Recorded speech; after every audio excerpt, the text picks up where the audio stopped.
This week on Ebert and Roeper, a little girl turns the tables on Monsters Incorporated. Also, John Travolta fights to save his son from dangerous Vince Vaughn in Domestic Disturbance. And Jet Li plays good cop and bad cop in The One.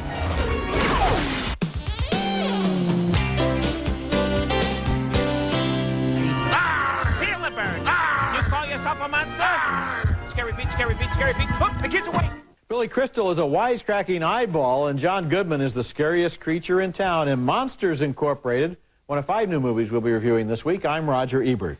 And I'm Richard Roeper. Monsters Incorporated was made by the same creative forces at Pixar who gave us the Toy Story movies and A Bug's Life, and they've once again delivered a sweet and clever fable.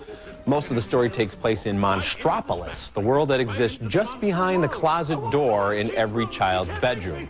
James Coburn voices Waternoose, the big boss at Monsters, Inc., a company that provides energy for the town, energy created by the sound of children screaming. Our city is counting on you to collect those children's screams. Without scream, we have no power. Billy Crystal is Mike, who is the manager and the best friend to the hulking but good-hearted Sully, voiced by John Goodman. Happy birthday. Oh, googly woogly, you remembered. Hey, Sully Wully. Oh, hey, Celia. Will ya? Happy birthday. Thanks. So, are we going anywhere special tonight? I just got us into a little place called, Harryhausen's. And that's Jennifer Tilly as Mike's girlfriend. I don't even want to consider what their offspring will look like. Monstropolis is turned upside down when a dreaded child crosses over. On 3, 1, 2. No!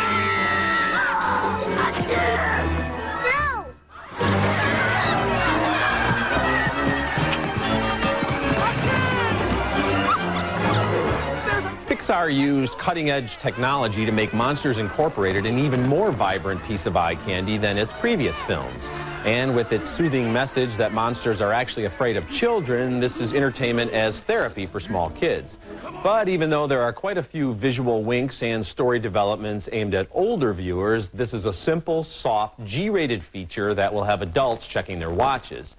As for the actors, they're all strong, but their voices are perhaps too familiar. You could almost visualize Crystal and company at the mics hamming it up.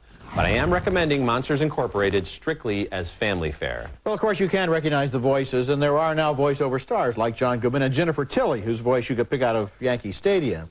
But I love the way that Billy Crystal created the personality of that little eyeball, because when you think about it, what do the animators have to work with? He has no face, he has a brow. Yeah. And the way they work that brow gives him every possible facial expression. He looks sad, he looks tired, he looks happy, he looks quizzical. It was a wonderful Well, job. it looked like a little green eyeball to me, but okay, you saw all that in there. I mean, it's cute. I think the little girl will get on some people's nerves because she's really aggressively cutesy, and that's a little bit too much. But as I said, yeah, but on the other hand, it's cute enough, and there are very few movies that I think you can bring a 3 or 4-year-old to, and they'll actually enjoy it and not be scared by it and get something out of it. Like and what about that great roller coaster sequence at the end with all the doors? With the doors, that was very good. Okay. Our next movie stars Jet Li in 3 roles, and in the big fight scene at the end, he finally meets a worthy opponent, himself. The One is a high-tech science fiction picture that explains there are multiple universes, 124 in all, or maybe 125. I got a little confused about the math. Jet Li's other selves exist in all of those universes, and if he can kill all of them, he'll absorb their power. He already has amazing superpowers thanks to heavy-duty special effects and computer-generated images.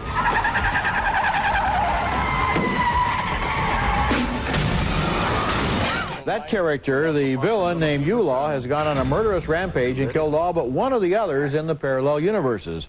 So only a character named Gabe is left alive. A multi-universe lawman, played by Jason Statham, explains what he's up against. Each time he kills one of you, energy divides among the survivors. So I'm next. You're the last. The climactic scene has good action, but the setting is the oldest cliche in the book. The 2 Jet Lis dart into one of those handy abandoned factories that seem to manufacture only flames, steam, and showers of sparks, of course. And it goes without saying that the big fight is where? You know where it is. It's on a catwalk. The One is a movie without a brain in its head, and it's 124 heads. The idea of multiple universes is a clever one, but instead of exploiting it, the movie simply uses it as an excuse for lots of fight scenes. Admittedly, those scenes are well choreographed and the effects are good, but it's distracting when you see Jet Li fighting Jet Li and you're paying more attention to how they do it than to who wins. None of the characters played by Jet Li have any personality. They're just stunt machines. The only character in the movie with charisma is played by Delroy Lindo as a multiverse cop. The one should have tried harder. No, it tried too hard, I think, is maybe its problem. And, you know, there's a big problem with Jet Li because he does not have a command at all of the English language. So when he's making these quips, you know that he's just reading what he's been told. It worked for Schwarzenegger in the Terminator movies because it kind of fit the cyborg character. But and his here English is better, too. Well, but here it's just really distracting. And him fighting himself, we've seen that in a million, you know, Van Damme did that in a movie 10 years ago. So, I mean, that didn't impress me either. You know, if Jackie Chan had made this movie, it would have been funny. He would have seen the humor in it. This movie is totally If you're going to step up to the straight-faced. plate and do all this multiverse stuff, it has to make sense on some level, and this movie does not make sense at all. Coming up later in the show, John Travolta and Vince Vaughn go mano a mano in Domestic Disturbance. See you burn. And coming up next, Billy Bob Thornton is the man who wasn't there. I do the talking. You keep your trap shut. I'm an attorney. You're a barber. You don't know anything.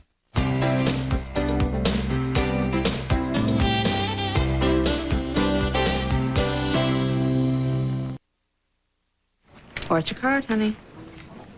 I wasn't crazy about the game, but I don't know. It made her happy.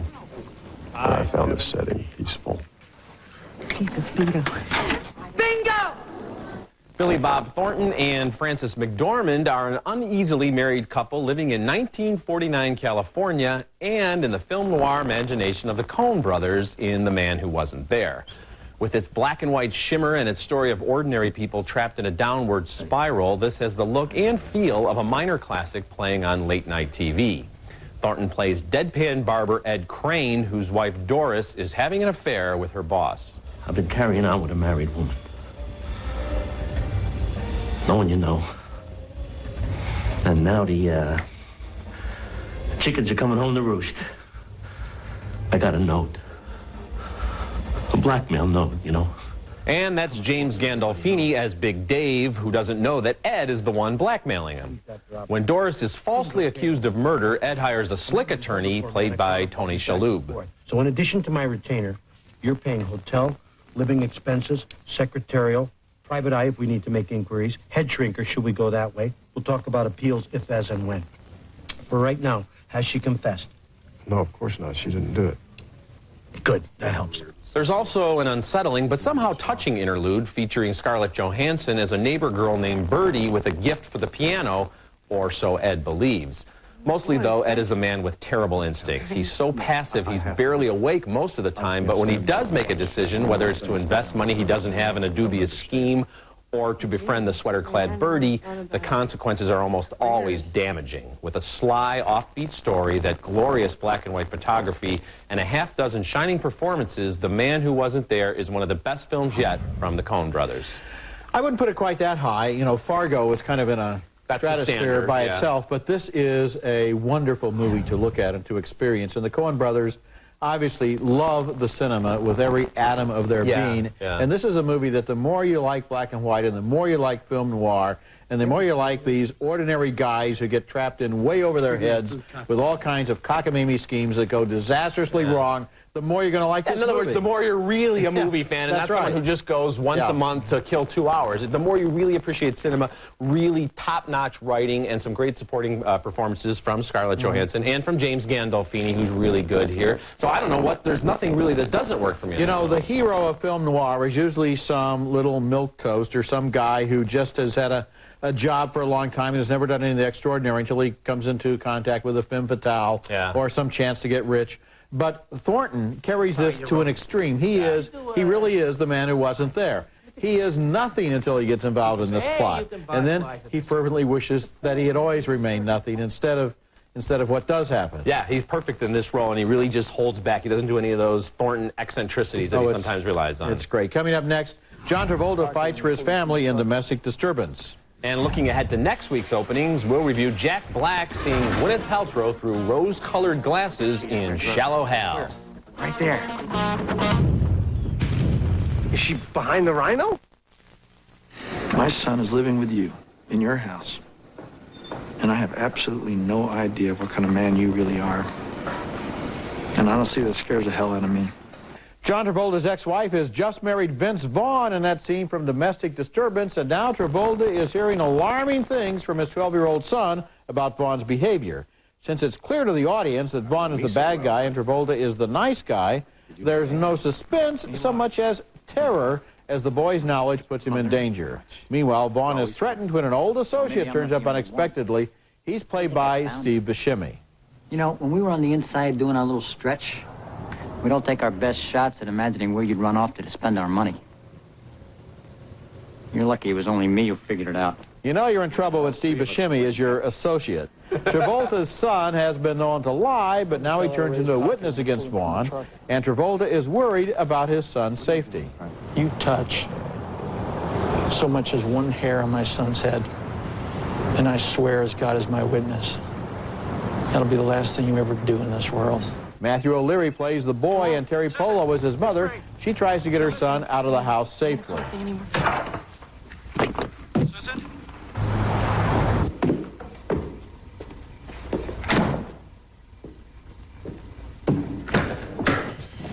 I think I better drive Danny.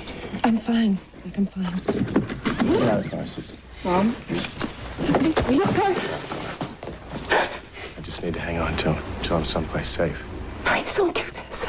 Please. As I said, there's no suspense in Domestic Disturbance because we know more or less who the players are, but at first the drama is intriguing. Will anyone believe the word of this disturbed kid? By the end of the film, however, it all comes down to some remarkably awkward action sequences, and the final sequence is so clumsy and illogical it's just plain clunky.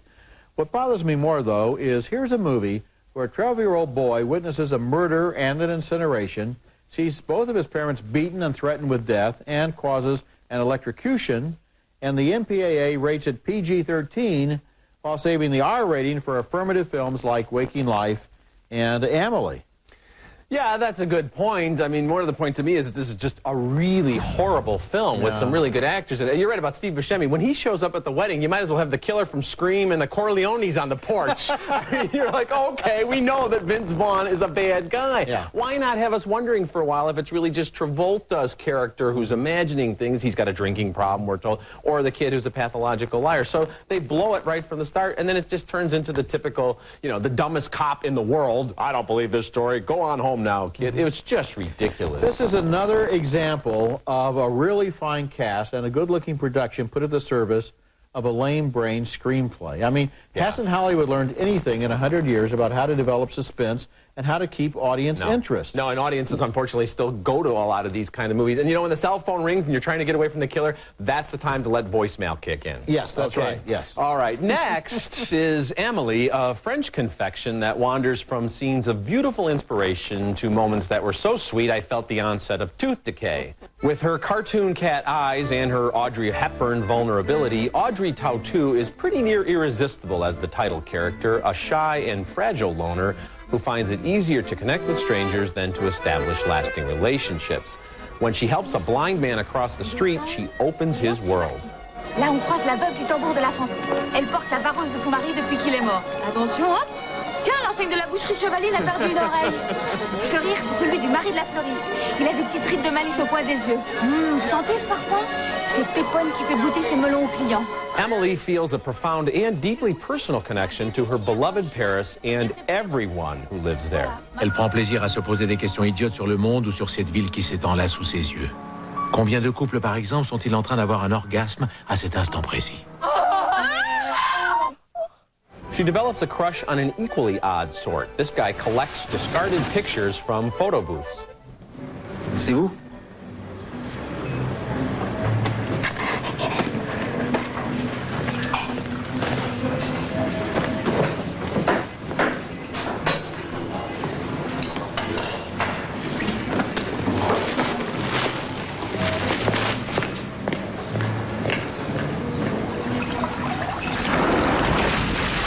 And that's Matthew Kasovitz as Nino. Amelie was directed by Jean-Pierre Jeunet, whose previous work includes indies such as Delicatessen and The City of Lost Children, and the big-budget Alien Resurrection. His work is always infused with bold strokes, and Amelie is no exception, but whimsy is the dominating theme. Audrey Tautou is a Parisian Ally McBeal, a stick-thin dreamer who moves through life with all the cute self-consciousness of Bambi. In fact, regular viewers of Ally will really recognize a lot of similar tricks, as when Amelie dissolves in a puddle of water when she's crestfallen. There's a fine line between cloying and charming, but I was charmed just enough to recommend Amelie. Oh, I was charmed too. And you know, every year there's one subtitled film that seems to capture the American imagination and open well around the country. And I think this year it's going to be Amelie, which was at Cannes last spring. They wouldn't allow it in the official competition because it was too popular, you see. And yet it was the most popular film there. It won the Audience Award at Toronto. I love it because it wants to do nothing else except be loved. Yeah. That's its only emotion. It's a puppy dog of a movie, and I like puppy dogs. Yeah, and at Paris, least cute ones and like Paris this. looks beautiful. That's so French to say, here's a beautiful movie about Paris and Parisians, so it's too popular. We can't have it in the film Some of the festival. French intellectuals criticize it because it makes France look too beautiful and too old-fashioned, like outtakes from An American in Paris. But I don't know. Well, you know, Woody Kinda Allen ready does for that that. with New York, too, and that's okay. Coming up next, one of Hitchcock's greatest films has been restored on a new DVD. Our video spotlight when we return. You need any athletics? No, we can handle it.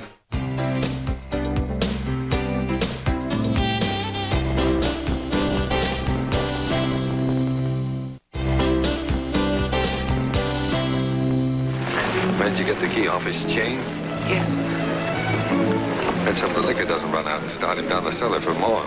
Notorious, starring Ingrid Bergman and Cary Grant, is Alfred Hitchcock's greatest film from the 1940s, and the French director Francois Truffaut felt it was the film that best represented Hitchcock's total range.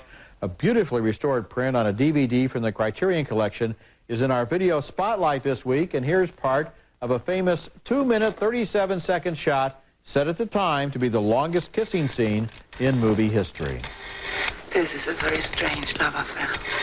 What? Maybe the fact that you don't love me.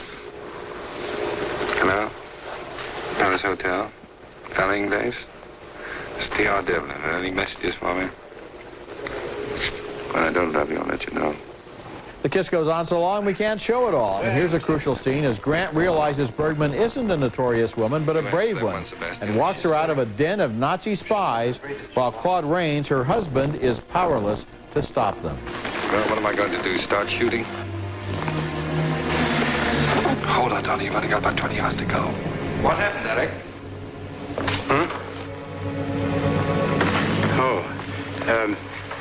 She collapsed.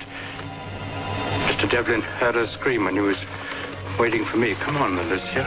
I've seen Notorious at least 50 times, but I've never seen it in 35 millimeter, and the other versions I've seen are pale shadows of the remarkable detail in this new DVD. The black and white photography has a new richness and depth, and I was moved once again by Ingrid Bergman in what may be her finest performance. Hitchcock's Notorious in the video spotlight this week. Okay, when we come back, my parting shot.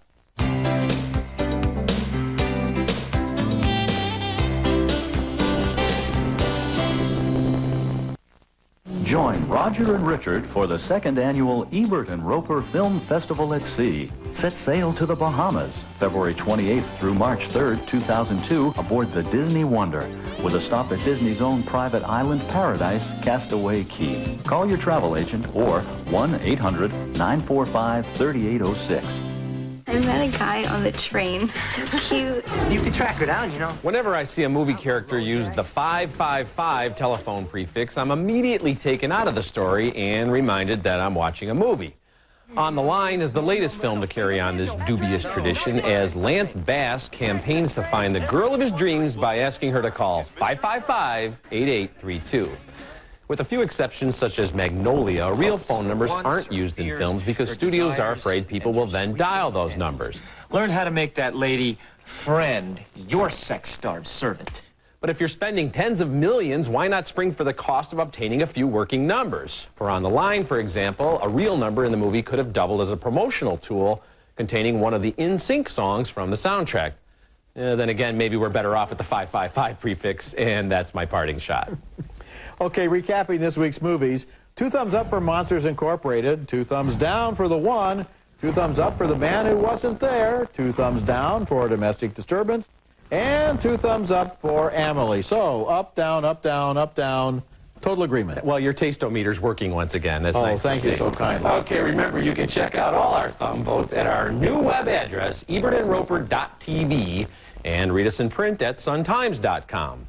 Next week, we'll be back with Gene Hackman and Danny DeVito in David Mamet's Heist, and until then, the balcony is closed. You know, Steve Buscemi is almost always good in the movies, but you're right that his appearance at the wedding is a tip-off that they're not going to live happily ever after. Well, and his character, too, if he's trying to blend in, shows up at the wedding right during the vows, and then he's like surly when he meets the Travolta character. You think he'd at least try to pretend like he's a normal guy?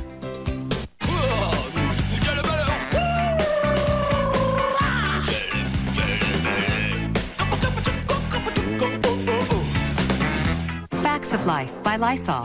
Fact, it's cough and cold season. Fact, Lysol spray helps stop the spread of the cold virus. Life demands Lysol. That's a fact. Brake sales don't come any bigger. Get 50% off lifetime brake pads and shoes at Meineke. At Meineke, you won't pay a lot, but you'll get a lot. Get a Rembrandt smile. It only takes about an hour in my dentist's office, and, well, I'm a busy guy. I'd much rather spend it out here on the course with my wife. Call this number for your Rembrandt smile today. Closed captioning for Ebert and Roeper is brought to you by